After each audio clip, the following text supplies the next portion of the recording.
నమస్తే ఫ్రెండ్స్, వార్తా వివరణ. వార్త ఏంటంటే వాసంశెట్టి సుభాష్ గారు, అతను మన కార్మిక శాఖ మంత్రివర్యులు. అతను జగన్మోహన్ రెడ్డి గారి మీద ఒక భయంకరమైన కామెంట్ చేశారు.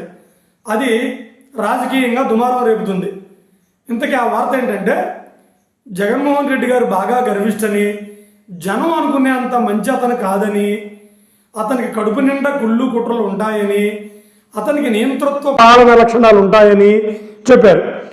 ఇవన్నీ ఎందుకు చెప్పారంటే ఒకరోజు జగన్మోహన్ రెడ్డి గారిని కలవడానికి ఇతను వెళ్తూ ఉంటే అక్కడ ధనుంజయ రెడ్డి గారు తర్వాత మిథున్ రెడ్డి గారు కనిపించి, నువ్వు వెళ్ళేటప్పుడు లోపలికి వెళ్ళి జగన్మోహన్ రెడ్డి గారికి పాదాలకి సాష్టాంగ నమస్కారం చెయ్యి, దేవుడికి ఎలా చేస్తామో అలాగే చెయ్యి అని చెప్పారంట. ఇది నేను చెప్పట్లా, వాసంశెట్టి సుభాష్ గారు చెబుతున్నారు. ఇది ఈరోజు వార్త. ఇంకా వివరంలోకి వెళ్ళే ముందు నాదొక చిన్న రిక్వెస్ట్, ఛానల్ని కొంచెం సబ్స్క్రైబ్ చేసుకోండి, ఎంకరేజ్ చేయండి. ఇక వివరంలోకి వద్దాం. ఇతను వాసంశెట్టి సుభాష్ గారు జగన్మోహన్ రెడ్డి గారికి సంబంధం ఏంటి, అసలుకి ఈ వాసంశెట్టి సుభాష్ గారు ఎక్కడ చెప్పారు, చెప్పవలసిన అవసరం ఏంటి, ఇవి చూద్దాం. ఇంకా పాయింట్లోకి వచ్చేద్దాం. నిన్న చంద్రబాబు నాయుడు గారి జన్మదిన వేడుకలు కృష్ణా జిల్లా ఉయ్యూరు మండలం గండిగుంట గ్రామంలో జరిగాయి. ఆ వేడుకల్లో సుభాష్ చంద్రబోస్ గారు కూడా వెళ్ళారు, వాసంశెట్టి సుభాష్ గారు కూడా వెళ్ళారు. వెళ్ళిన ఆ సందర్భంలో చంద్రబాబు నాయుడు గారిని పొగిడారు. ఆయన పొగిడిన తర్వాత జగన్మోహన్ రెడ్డి గారి మీద ఈ విధమైన కామెంట్స్ చేశారు. ఇంకా ఏమని చేశారంటే, జగన్మోహన్ రెడ్డి గారి అతని నాయకత్వంలో నేను 10 సంవత్సరాలు వర్క్ చేశాను, చాలా డబ్బు ఖర్చు పెట్టుకున్నాను. అయితే నేను వెళ్ళి మిథున్ రెడ్డి గారిని ధనుంజయ రెడ్డి గారిని అడిగాను, సార్ నాకేమైనా ఎమ్మెల్యే టికెట్ ఇస్తారా, లేకపోతే నా పరిస్థితి ఏంటి అని. అప్పుడు వాళ్ళు ఏం చెప్పారంటే, మీకు ఎమ్మెల్సీ ఇస్తారంట, జగన్ గారిని వెళ్ళి డార్క్ రూమ్లో కలవండి అన్నారంట. సరే, ఆ రూమ్ పేరు డార్క్ రూమ్, ఏదో అంటే లైట్లు లేకుండా ఉండదు, వాళ్ళు ఏది పెట్టుకునే పేరు రాజకీయ నాయకులు.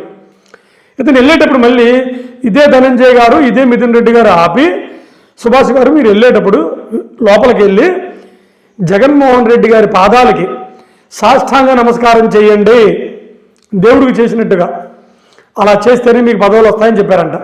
పైగా మీ నియోజకవర్గం మంత్రి గారు కూడా ఎవరో వేణుగారు, అతను కూడా ఇలాగే చేస్తారు అని చెప్పారంట. అతను అందరితో ఆగలేదు. పైగా జగన్మోహన్ రెడ్డి గారు బాగా గర్విష్టి.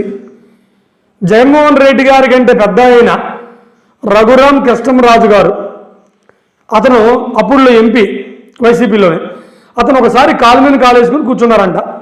అది జగన్మోహన్ రెడ్డి గారు చూసి అప్పటి నుంచి జగన్మోహన్ రెడ్డి గారు రఘురామ్ కృష్ణరాజు గారిని టార్గెట్ చేయడం మొదలుపెట్టారంట.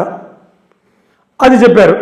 పైగా ఇంకోటి చెప్పారు, జగన్మోహన్ రెడ్డి గారు ఎంత గర్విష్ట అంటే ఎలక్షన్లు 2000 మొన్న జరిగిన ఎలక్షన్లో, ఆ ఎలక్షన్లో 2024 ఎలక్షన్లో తను గెలుస్తానని ముందుగానే ఊహించేసుకొని వైజాగ్లో ప్రమాణ స్వీకారాన్ని కూడా ఏర్పాటు చేసుకున్నారంట. అంత గర్విష్టి. పైగా అక్కడ ఎస్సీలకు కానీ బీసీలకు కానీ ఎస్టీలకు కానీ విలువ ఏమి ఉండదు, ఓన్లీ రెడ్లకే విలువ ఉంటుంది. అందుకని జగన్మోహన్ రెడ్డి గారిని ఎవరిని నమ్మొద్దు, అతను గర్విష్టి, దేవుడు లెక్క ఫీల్ అవుతాడు. కానీ అంత ఏమీ లేదు, గర్వం నెత్తికెక్కింది అని అతను ఆ మీటింగ్లో జగన్మోహన్ రెడ్డి గారి మీద భయంకరమైన ఆరోపణలు చేశారు. అయితే అది నిజమా అబద్ధమా మనకు తెలియదు. అయితే వైసీపీ నుంచి మాత్రం ఇంకా కౌంటర్ రాలేదు. ఆ కౌంటర్ కోసం రాజకీయ విశ్లేషకులు ఎదురు చూస్తున్నారు. నమస్కారం.